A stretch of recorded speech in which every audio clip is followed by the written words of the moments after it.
Existe uma noite que Tom Hogarth não esqueceu. Não foi a pior perda financeira da carreira. Não foi o dia mais tecnicamente difícil.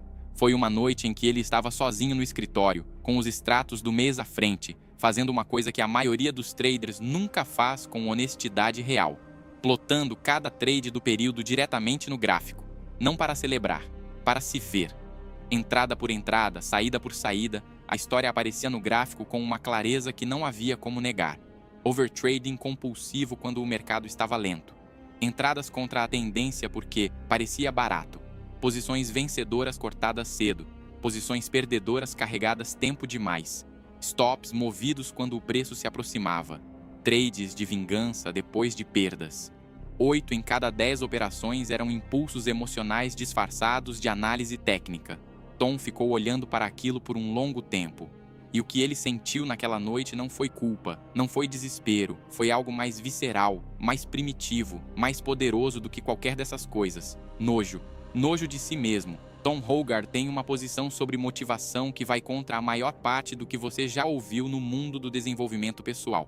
A maioria das abordagens trabalha com o que ele chama de motivação em direção a: visualize o resultado que quer alcançar, imagine a conta crescendo, pense no estilo de vida que o sucesso no trading vai proporcionar. A cenoura na frente do burro. Tom descobriu, em si mesmo e depois em anos de observação de outros traders, que esse tipo de motivação é fraco, inconsistente, fácil de esquecer quando a pressão aumenta e as emoções tomam conta. O que realmente move as pessoas, com uma potência muito maior e muito mais duradoura, é a motivação para longe de. A fuga de algo que se tornou insuportável. Ele usa o exemplo da sua namorada de juventude, uma jovem que, movida pela insatisfação com o próprio corpo, desenvolveu anorexia. O que destruiu um padrão biologicamente fundamental, comer, não foi o desejo de ficar bonita.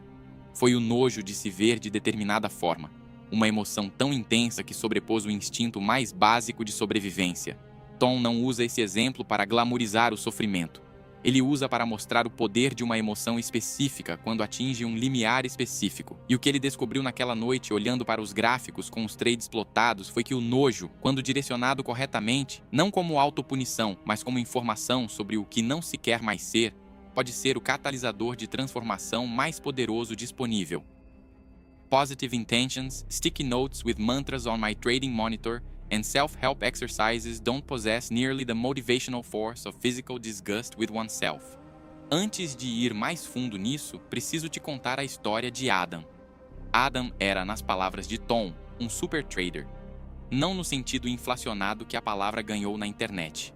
No sentido real, paciência sobrenatural, disciplina de execução, um sistema simples e eficaz que gerava resultados consistentes por anos.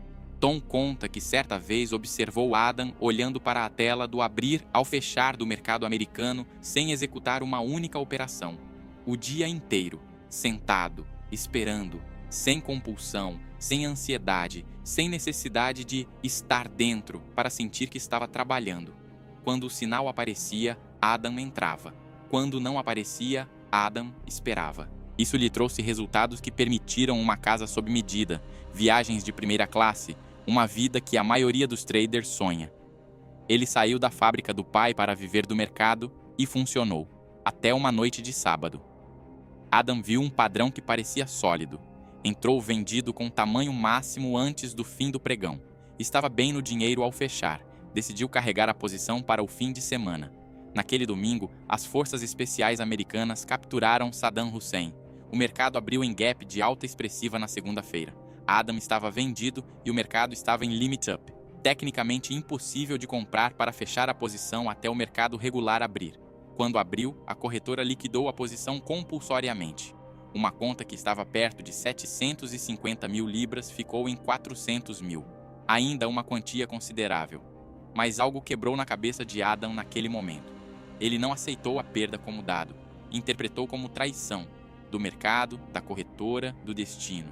Começou a tentar recuperar operando de forma cada vez mais errada. O sistema que o havia sustentado por anos foi descartado na urgência de compensar a dor. A casa que estava sendo construída ficou sem pagamento. A perda do depósito veio. A família foi embora. Adam acabou nas ruas de Manchester. Tom foi até ele. Adam não quis ajuda. A história de Adam não é sobre um único trade ruim. É sobre o que acontece quando uma perda significativa é interpretada como algo que não pode ser aceito. Quando o ego decide que aquilo não pode ser verdade, não pode ficar assim, precisa ser revertido. E essa urgência de reversão destrói o único instrumento que poderia realmente reconstruir: o processo. Aqui está o que Tom entendeu e que levou anos de dor pessoal para internalizar. Não existe trader que não vai ter um slump. Não é possibilidade. É certeza estatística. Em qualquer sistema probabilístico, séries negativas são parte da distribuição normal de resultados. Um sistema com 55% de taxa de acerto vai, inevitavelmente, produzir séries de 5, 10, 15 perdas consecutivas. Isso não é falha do sistema, é matemática. O problema não é o slump. O problema é o que o trader faz com o slump enquanto está dentro dele. Tom descreve um período específico da sua própria carreira em que passou 4 dias seguidos no vermelho. Dias consecutivos de perda. Para um trader que havia construído uma sequência de resultados sólidos, era desorientante. O que ele não fez? Aumentou o tamanho das posições para recuperar mais rápido. Abandonou o processo para tentar algo diferente. Entrou em modo de urgência de recuperação. O que ele fez? Reduziu o tamanho. Voltou ao básico. Esperou. E na sexta-feira daquela semana, com um trade que começou errado várias vezes antes de funcionar, entrando e sendo estopado, revertendo, errando a direção, ajustando, ele terminou o dia com um resultado que compensou boa parte da semana. Não porque ficou mais inteligente durante a semana, porque manteve o processo intacto enquanto o ruído passava. Tom tem uma frase que usa há anos nas apresentações públicas: controle sua mente, controle seu futuro. Não é motivação vazia. É a síntese de algo que ele observou em si mesmo e em centenas de traders ao longo de décadas. A mente, quando deixada sem direcionamento, deriva. Ela vai para onde é mais fácil, mais imediato, mais gratificante no curto prazo. Ele chama isso de drifter mind, a mente errante. E a mente errante no trading tem um padrão específico que Tom documentou com detalhes perturbadores ao plotar seus próprios trades num período particularmente ruim. Overtrading por tédio. Entrar porque não consegue tolerar a inação. Overtrading por raiva. Entrar por revenge trade depois de uma perda. Trading impaciente. Entrar antes do setup completar porque a ansiedade da espera é insuportável. Trading contra a tendência. Comprar quedas e vender altas porque parece barato ou parece caro, trazendo o instinto do supermercado para dentro do mercado financeiro. Trading por medo. Cortar ganhadores cedo porque a ansiedade de ver o lucro sumir é maior que a convicção na posição. Adicionar à posição perdedora. Fazer preço médio negativo. Aprofundar o risco numa operação que já está errada, confundindo teimosia com convicção. Tom olhou para essa lista e reconheceu cada item. Não como erros ocasionais, como padrões repetidos. Como comportamentos que tinham uma lógica emocional interna. Cada um servia a uma necessidade psicológica específica no momento em que acontecia, mas que, somados, eram a descrição precisa de um trader se destruindo sistematicamente. E foi aí que o nojo fez seu trabalho. Existe uma distinção que separa o nojo produtivo do nojo destrutivo.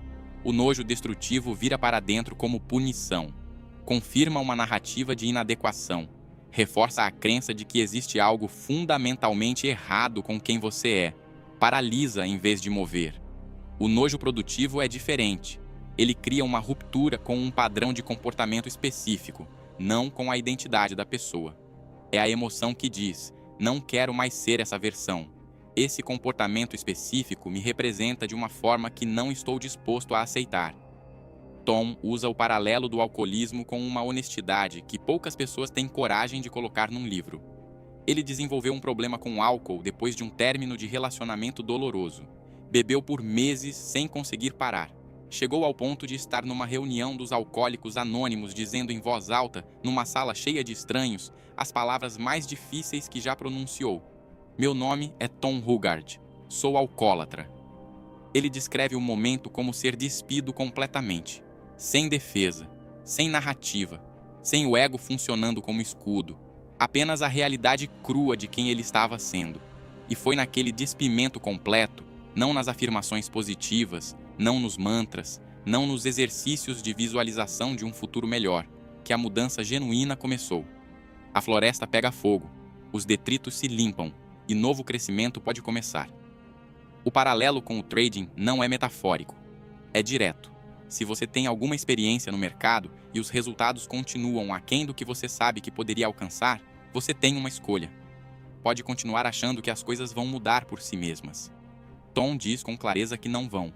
Ou você pode se despir metaforicamente, sentar com os extratos e os gráficos e olhar honestamente para o que realmente está acontecendo nas suas operações. Não o que você acredita que está fazendo, o que os dados mostram que você está fazendo. Aqui entra algo que Tom chama de a ferramenta mais útil que desenvolveu para construir disciplina e estabilidade emocional.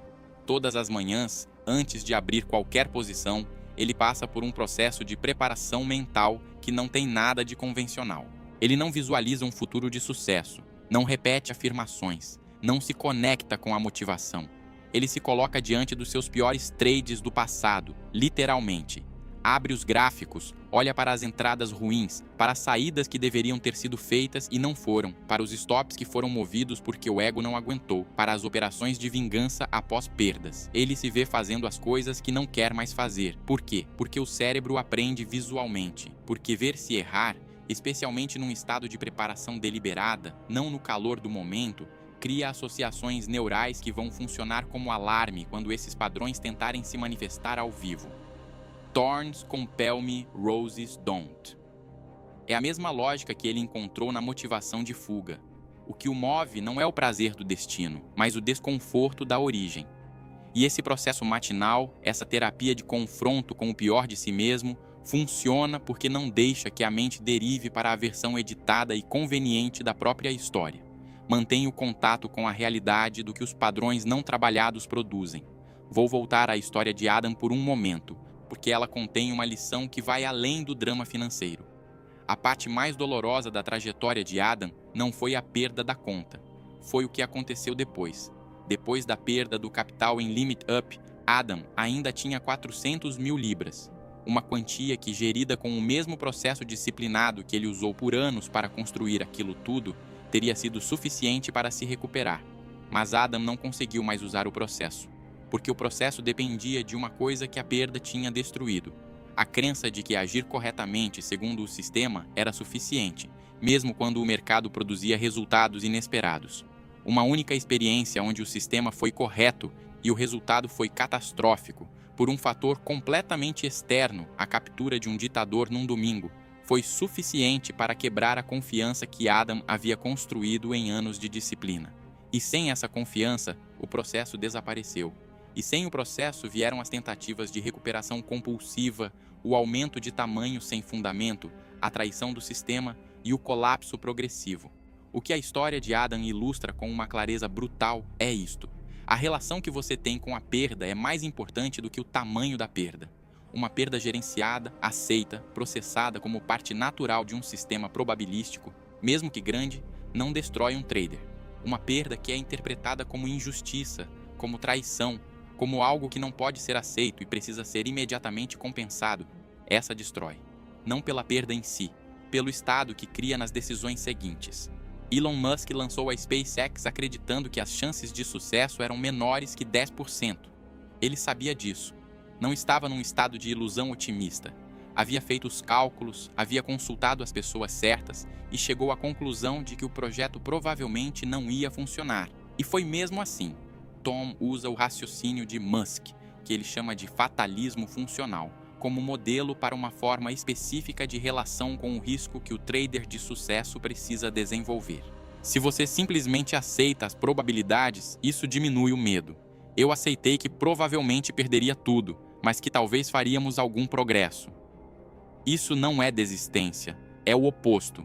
É a capacidade de operar plenamente, com comprometimento total de processo, sabendo que o resultado individual é incerto, e estar em paz com essa incerteza porque o processo é sólido. No trading, isso se traduz assim: cada trade que você coloca tem uma probabilidade de perda que faz parte do sistema. Você conhece essa probabilidade. Você dimensionou o risco de forma que a perda desse trade não afete a capacidade de colocar o próximo, e você executa o próximo com a mesma clareza, independente do que o anterior produziu. Esse é o estado que separa o trader que constrói resultado no longo prazo de todos os outros. Não a ausência de perda, a relação madura, adulta, realista com a inevitabilidade da perda como componente estrutural do processo. Tom cita um trader chamado Trevor Neal que gerenciou um fundo com taxa de acerto de 25%. 25%. 3 em cada 4 trades terminavam em perda. O fundo era consistentemente lucrativo porque os 25 trades que ganhavam produziam 25 vezes o risco. Os 75 que perdiam faziam apenas uma vez o risco. A matemática funciona, mas o que essa história realmente ilustra é psicológico. Para Trevor Neal funcionar nesse sistema, ele precisava ser capaz de perder 75 vezes a cada 100 trades, sem que isso destruísse a clareza de execução na 76ª operação. 7 perdas consecutivas, 10 perdas consecutivas, 15 perdas consecutivas, tudo dentro da distribuição normal esperada de um sistema com 25% de acerto. Você consegue perder 15 vezes seguidas e executar a 16ª com a mesma qualidade da primeira? Essa é a pergunta que determina se você consegue operar qualquer sistema probabilístico de forma consistente no longo prazo. E a resposta não depende de análise técnica. Depende inteiramente do que a perda significa para você. Então, o que separa o trader que processa a perda funcionalmente do trader que é destruído por ela? Tom identificou 3 diferenças práticas que emergem da observação de dezenas de anos. A primeira é a responsabilização sem autopunição. O trader funcional diz: isso foi minha decisão, esse foi meu erro, esse é o padrão que preciso trabalhar. Não, sou um trader ruim, nunca vou conseguir, o mercado é contra mim.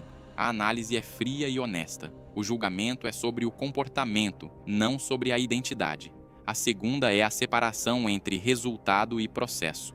O trader funcional avalia a qualidade da operação pela aderência ao processo. A entrada estava dentro dos critérios, o stop estava no lugar certo, o dimensionamento estava correto, independente de o trade ter terminado em lucro ou perda. Um bom processo que produziu perda ainda foi um bom processo. Um mau processo que produziu lucro ainda foi um mau processo e vai cobrar sua conta no longo prazo. A terceira é o encerramento psicológico deliberado. Cada sessão termina. Não se carrega o peso de ontem para as decisões de hoje. Tom tem rituais específicos para isso. O processo matinal de preparação, a revisão ao fim do dia, a separação consciente entre o que aconteceu e o que vem a seguir. Não porque as emoções desaparecem, porque elas não comandam o próximo movimento. O episódio anterior terminou com uma pergunta sobre o que acontece no cérebro quando você perde. Este episódio responde: o cérebro faz exatamente o que foi construído para fazer. Ele tenta protegê-lo da dor, ele gera urgência de recuperação, ele cria narrativas que justificam manter a posição perdedora, ele produz a compulsão do revenge trade, ele empurra para mais rápido, maior, e essas respostas são normais, são humanas, são a operação padrão do hardware que você recebeu ao nascer. O trabalho do trader não é eliminar esse hardware, é aprender a reconhecê-lo em tempo real, criar espaço entre o impulso e a ação e escolher, deliberada e repetidamente, o comportamento que o processo exige em vez do comportamento que o sistema nervoso exige. Essa escolha não fica mais fácil no sentido de deixar de exigir esforço, mas ela fica mais natural, mais automática, mais confiável. Com repetição suficiente de comportamento correto sob pressão, o novo padrão começa a competir com o antigo. E gradualmente, nunca completamente, sempre com vigilância, o trader que age no impulso vai cedendo espaço para o trader que age no processo. Nojo, honestidade, processo matinal, responsabilização sem autopunição, encerramento psicológico, aceitação da perda como componente estrutural, não como falha moral. Esses são os materiais de construção da mente que o próximo episódio vai mostrar em funcionamento pleno. O estado ideal não é a ausência de emoção. É a emoção certa, no momento certo, no tamanho certo. E o comportamento correto acontecendo mesmo quando a emoção empurra na direção oposta.